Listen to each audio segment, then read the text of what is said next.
आज एक लड़की के साथ हुआ, कल 10 लड़की के साथ ऐसा होगा। ये है वानगी है, इसको बंद करिए।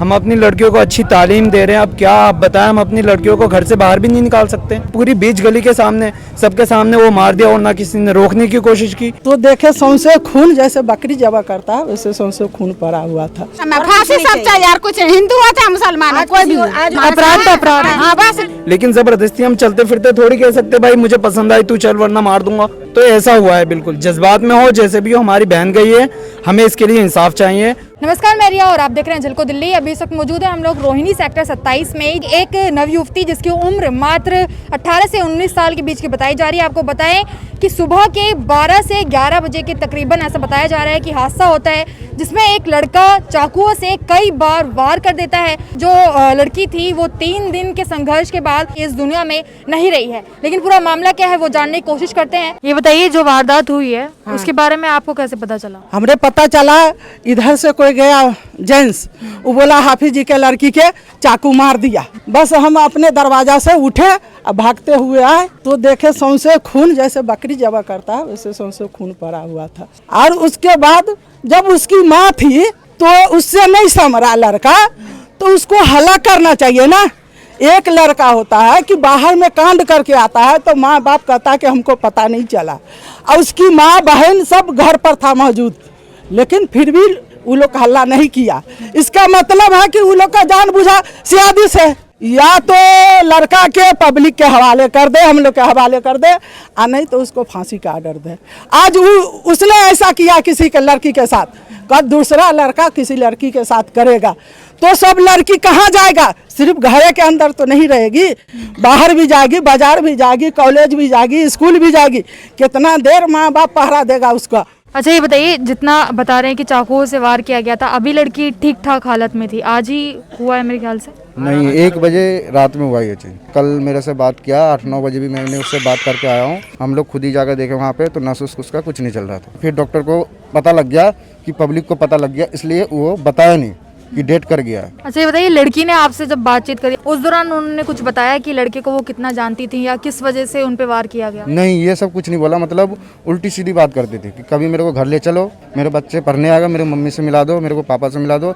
और मैं बोल रहा हूँ मेरे को पहचानते, तो बोले मेरे को नहीं पहचानते हो। फिर लास्ट तक वो बोली कि मेरे को मम्मी पापा से मिलवा दो। ठीक है, हम नहीं मिला इसलिए कि मम्मी पापा उसका पेशेंट है, मतलब वो है शुगर पेशेंट है, हार्ट प्रेशर होता है, इसलिए हम नहीं मिला इसको। लड़का यहीं पे रहता था? हाँ जी, लड़के घर के सामने रहते हैं। ये भी जानते हो, लड़कों को फांसी दिलवा दीजिए।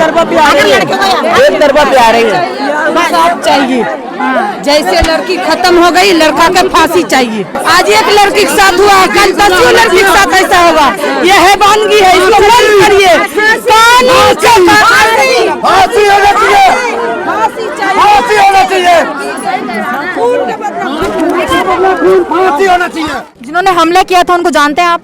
जी, उन्हें जानते नहीं है, लेकिन उनका घर है यहीं सामने। तो सारी जानकारी आने के बाद हमें मालूम हुई है कि जो लड़की है 100% बिल्कुल ठीक थी, और ये जो लड़के की है, और लड़के के साथ साथ बल्कि यूँ कहा जाए उनके घर वालों के पूरे सपोर्ट के साथ उसने भरे महल्ले में सबके सामने ये वारदात की है उसने। एक तरफ आप कहते हो कि हम अपनी लड़कियों को कैद करके रखते हैं, हम अपनी लड़कियों को अच्छी तालीम दे रहे हैं, अब क्या आप बताएं, हम अपनी लड़कियों को घर से बाहर भी नहीं निकाल सकते। कहीं अगर दूर होती तो हम कह देते या कोई कुछ भी कह देता, लेकिन घर के बाहर पूरी बीच गली के सामने सबके सामने वो मार दिया और ना किसी ने रोकने की कोशिश की। आप सोचिए, बल्कि इतना बताया जा रहा है कि जब पहला वार उनके कमर पे करा तो माशाल्लाह अच्छी थी सेहत से, तो पहला वो पीछे धक्का दिया उन्होंने, वो लड़का पीछे गिरा है, उसके बाद दोबारा आके वो 7-8 चाकू वार करता है।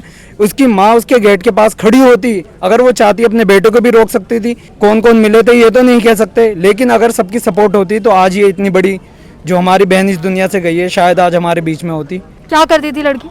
लड़की स्टूडेंट थी, और लॉकडाउन से आप जानती है सारे घर बैठे हुए हैं, तो लॉकडाउन के बाद से ये घर ही में थी। जैसा कि मुझे पता चला, 10 दिन पहले लड़की के पापा ने लड़के के पापा से कहा तुम्हारे लड़का हमारी लड़की को छेड़ता है। उसके पापा ने उसे जाकर कहा कि मैं पुलिस में FIR दर्ज करूंगा। उसने लड़के के पापा ने कहा ऐसा मत करो, मैं गरीब में बर्बाद हो जाऊंगा, अपने लड़का को समझा लूँगा। उसके बाद उसने लड़के को 10 दिन के लिए बाहर भेज दिया। फिर मुझे पता चला कल उसी रात में लड़के को मंगाया उसके पापा मम्मी ने, उसके बाद दिन में कंड करवाया। जब लड़के उसके घर में चाकू तेज कर रहा हो तो गार्जियन पूछ सकते तुम क्या कर रहे हो, उसकी जानकारी है। मुझे ये भी पता चला उसकी मम्मी जिस टाइम लड़का चाकू लड़की पर वार किया उस टाइम उसकी मम्मी गली में खड़ी थी और ये कह रहा था जब लड़की के भाई बचाने के लिए आया वो अपने लड़के से कह रहा तुम भाग भाग, उसके भाई आ गया। उसकी मम्मी ने लड़के को खुद फ़ोन दे के पैसे दे के भगाया यहाँ से। हमारी सरकार से ही निवेदन है ऐसे हत्याओं को फांसी होनी चाहिए। गली में कैमरे लगा हुआ सारे सब चीज़ देखने के बाद पता चल जाएगा क्या नहीं है। मैं ये कहता हूँ आज हमारी माँ बहन है, सबके घर में माँ बहन है। आज इस मोहल्ले के अंदर लड़कियाँ ना बाहर निकलने से डर रही है। हर माँ डरती है अगर मेरी बेटी घर से बाहर जाए ना क्या कुछ हो जाए, डर रही है कि सरकार ऐसे लोग का अगर रहा करते रहेंगे तो क्या होगा, देश हमारा कहाँ जाएंगे। लड़के की क्या उम्र होगी? लड़के में वही 20-21 साल होगी की उम्र होगी। तो अपराधियों को अभी कैद किया गया है या नहीं? जी कर लिया गया है, ठीक है। और रही बात ये सवाल कि भाई लड़की और लड़के में पहले से अफेयर था या नहीं था। ऐसे पता चला जानने वालों से कि कुछ दिन पहले कुछ लड़के ने जैसे उसे पता चली कि लड़की की शादी होने वाली थी, मेरे दोस्त से ही होने वाली थी 9 तारीख की। तो जैसे ही इस लड़के को पता चला कि इसकी शादी होने वाली है तो उस लड़के ने इसे कुछ बोला होगा। तो इन्होंने इंसानियत के नाते अपने पेरेंट्स को बोला और इन्होंने उनके पेरेंट्स से बोला कि देखो अगर कोई परेशानी है ठीक है तो या तो तुम अपने बच्चों को शादी तक के लिए भेज दो या हम ही कहीं चले जाते हैं, आप बताएं, या मैं FIR दर्ज करवाऊं। तो उन्होंने कहा कि नहीं हम अपने बच्चों को शादी तक भेज देते हैं। तो रहा ये बात कि शादी तक भेज देते तो शादी से पहले, शादी में तो अभी डेट है ना, शादी से पहले क्यों बुलाया गया? कि जब अगर वो मार रहा है एक बार करने के बाद वो लड़की पीछे ढकेल देती है, उसकी माँ को नहीं चाहिए था उसे पकड़ लेती। तो यहाँ पे सरासर इंसानियत का भी कत्ल हुआ है और इस लड़की का भी कत्ल हुआ है। और अगर इंसाफ ना मिले तो हम ये कहेंगे कि इंसाफ का भी कत्ल हुआ है। थाने से अभी क्या रिपोर्ट आ रही है? जी मैम अभी तो कुछ भी रिपोर्ट नहीं आई है।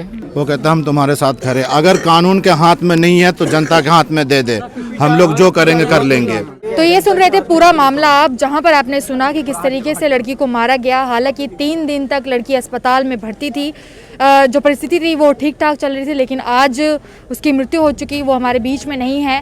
यहाँ पर आप जितना भी जितनी भी भीड़ देख रहे हैं या लोग देख रहे हैं, इससे पता चल रहा है कि लड़की के इंसाफ के लिए कितनी बड़ी गुहार लगाई जा रही है। और उसके साथ साथ मैं आपको बताऊं कि लोगों के बीच में काफ़ी ज़्यादा आक्रोश भी है, लेकिन बस यहाँ पर जो भी लोग मौजूद हैं और साथ में जो उनके घर वाले हैं, उनका यही कहना है कि जिसने भी इस घटना को अंजाम दिया है उन्हें कड़ी से कड़ी सजा दी जाए या फिर फांसी की सजा दी जाए। तो अभी आप देख रहे हैं कि आपराधिक घटनाओं का जो कहर वो दिन प्रतिदिन बढ़ता जा रहा है, लेकिन जो अपराधी हैं उनके हौसले लगातार बुलंद होते हुए नजर आ रहे हैं। तो इस खबर को जितना हो सके उतना ज़्यादा शेयर करिए ताकि जो परिवार है उसको भी इंसाफ मिले, साथ में जो लोग यहाँ पर खड़े हैं जिस उम्मीद से, वो भी कायम रह पाए। साथ ही में सब देखने के लिए आपका बहुत शुक्रिया। मैं रिया, कैमरा पर्सन राजा के साथ, झलको दिल्ली।